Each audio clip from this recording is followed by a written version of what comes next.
Good morning again, ladies and gentlemen. This is Eddie Marcus, and I'm on my mission to bring some clarity of life to us. I ask you, ladies and gentlemen, how long are you going to put up with what's going on? Whether you're blind or not, how long are you going to put up with it? I was thinking about the church this morning, thinking about what the church has done to the people and how the church has, my friends, been used as a tool of evil. I think about this, ladies and gentlemen, when I think about that. When you go to church, what does the preacher tell you? He tells you about how the world started. He tells you about the first people put on the planet. It tells you about they had the right of everything. It tells you that they violated it, abused it, and became victims to another way of life. They call it the anti-God. That's what they teach you. They teach you that certain things represent the anti-life, like lying and cheating and stealing and crime and violence and pain and suffering and ugliness. All that stuff represents the anti-God, the anti-love. And they tell you that there is straight up love, which is natural. It means everything. As I said a moment ago, everything is fine, everything is wonderful, no pain, no suffering. Then they tell you that these things are going on in this world. This is why they call it the world. And we are in the world, but people say come to us called by the Spirit of God, and they take the book that we read and they read it and tell us what it means and tell us how we are to govern our lives. And what they tell us puts us in a state of bondage, for we do not have the right to resist evil and stand up to it, and we just have to not rock the boat, go along with the government. And if we do that, just go along with the government, when we die, go to church, pay our tithes, and be good, then we'll go to heaven. Now, that's basically what it's all end up being. You know, sometimes they'll talk about you got to have faith enough to lay your hands on people and they get healed. That ain't happening, so that's out.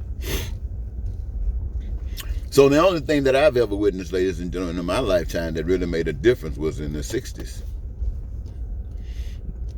Honestly, I noticed something that made a difference. And here it is.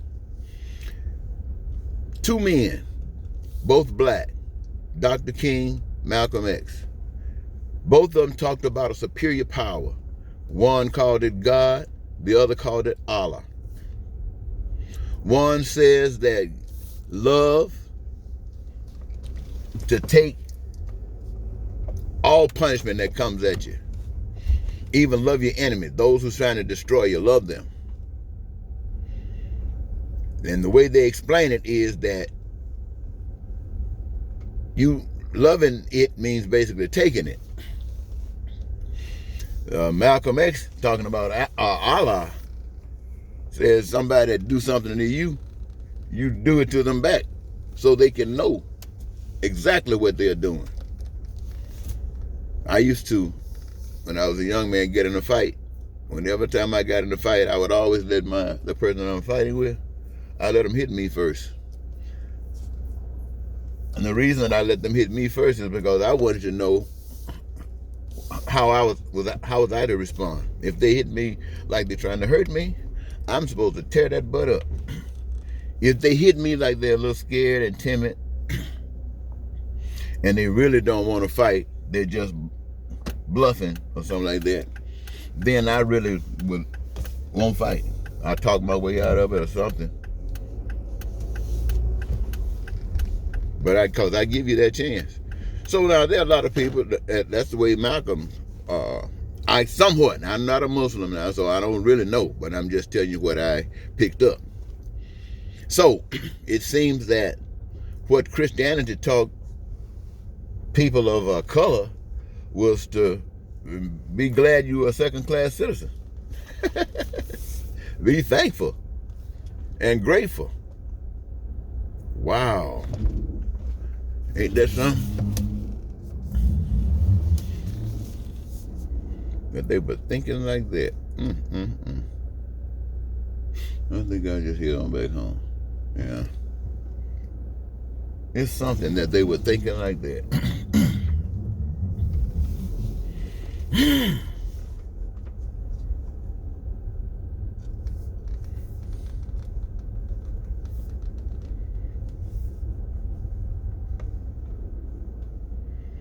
Well, that's how the people of color ended up acting, like second-class citizens. No power, authority to do anything. Always expecting somebody else to take care of the business for them.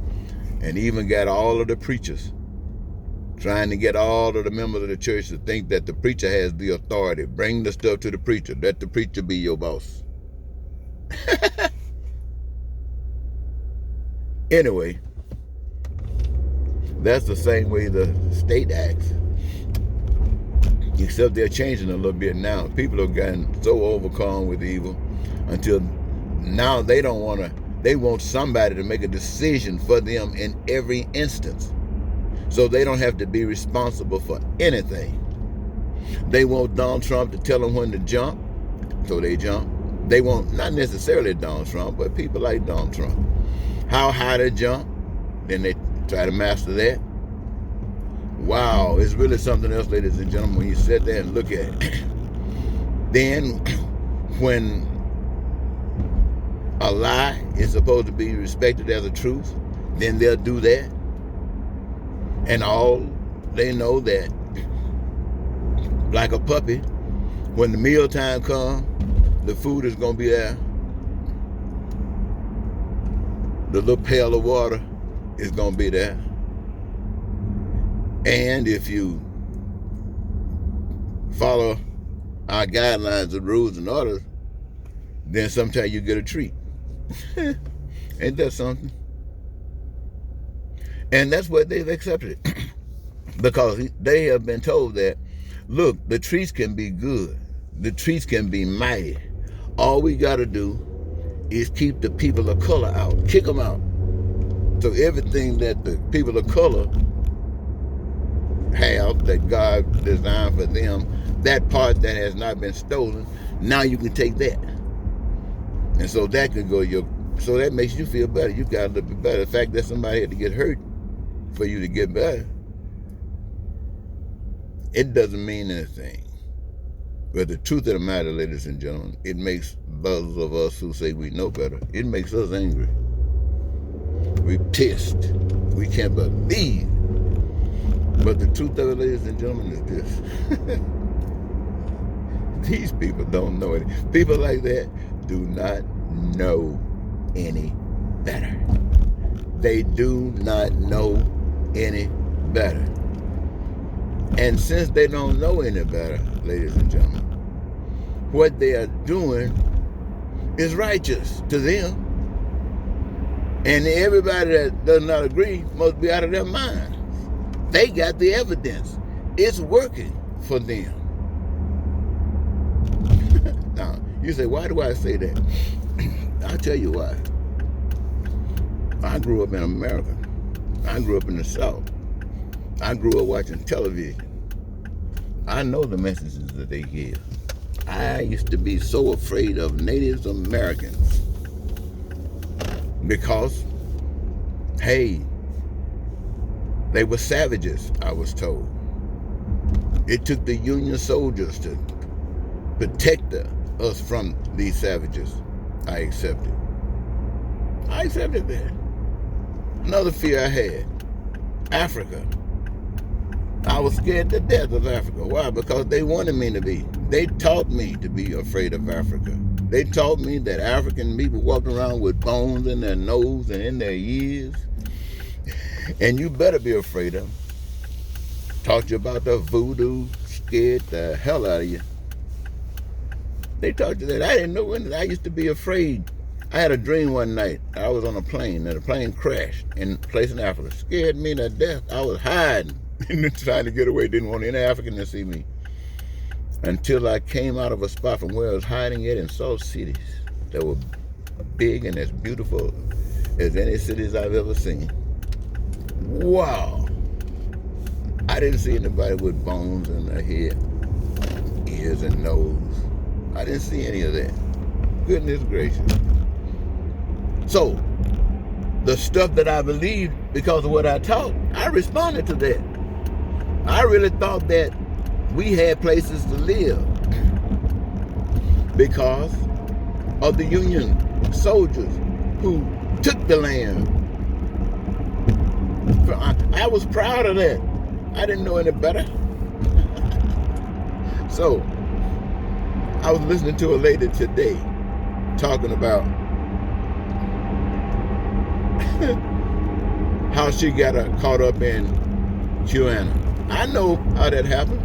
Yeah, that stuff they're talking about, rich people and people politically inclined, killing babies and drinking their blood. Yeah, I've been hearing about that stuff for years. I used to have curiosity about it. I couldn't believe it. I'm thinking, are people really doing this? Are people really? I might have even said it to somebody else, asked them if they ever heard anything about that. For some strange reason, I didn't stay on it too long. Thank goodness for that. It's just like the same thing they put out, that all rich entertainers sold out their souls to be successful. And some of the things they have to do is drink blood, eat feces, or all that kind of stuff. Now, the truth of the matter is, I don't know whether they do that stuff or not. I'm sure most of them don't, even if some do. But even if they do or don't, I know that poor people, not necessarily when I say poor, I'm talking about people who are not rich, who are not wealthy.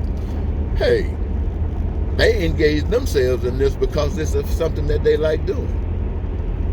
Yes, that's a fact. So you get kind of chill on trying to point our fingers at other people. What I'm trying to say is this, ladies and gentlemen. If you know the way, you are obligated to show the way. Now, the power of love, the power of the Spirit of God says, you stick to the way. God got the rest. Now, what does that mean? That means basically this. You stick to what is right. Can't nobody argue against what is right. But they will try to defeat you. They will try to make you change your mind. And they will do things to cause you pain. But the pain will be absorbed.